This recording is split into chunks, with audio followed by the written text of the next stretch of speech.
السلام علیکم، welcome to my YouTube channel Islamic status کندوال۔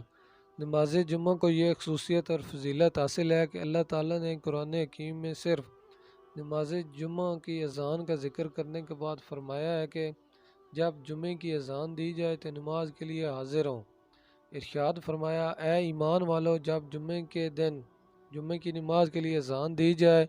تو فوراً اللہ کے ذکر یعنی خطبہ و نماز کی طرف تیزی سے چل پڑو اور خرید و فروخت یعنی کاروبار چھوڑ دو،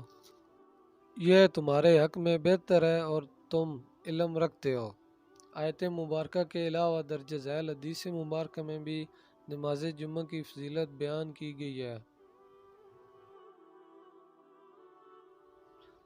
نمبر 1، حضرت ابو ہریرہ رضی اللہ تعالیٰ عنہ سے مروی حدیث مبارک ہے کہ حضور نبی اکرم صلی اللہ علیہ وآلہ وسلم نے فرمایا،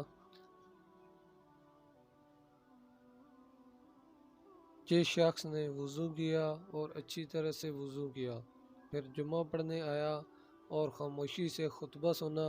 اور اس کے اس جمعے سے لے کر گزشتہ جمعہ تک اور 3 دن زائد کے گناہ معاف کر دیے جاتے ہیں۔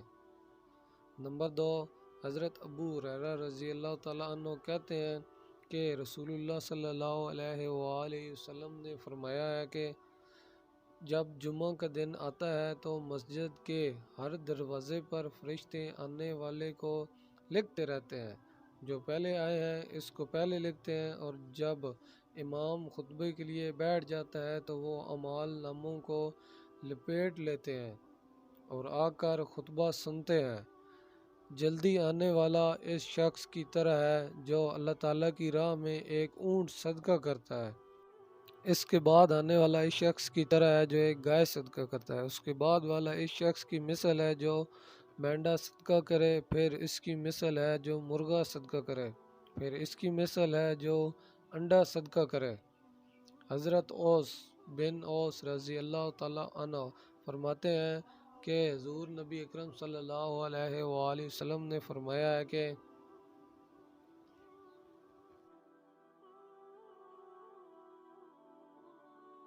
جس نے جمعہ کے دن غسل کیا اور جلدی مسجد میں حاضر ہوا اور امام کے قریب ہو کر خاموشی کے ساتھ غور سے خطبہ سنا تو اس کے لیے ہر قدم کے بدلے 1 سال کے روزوں اور قیام کا ثواب ہے۔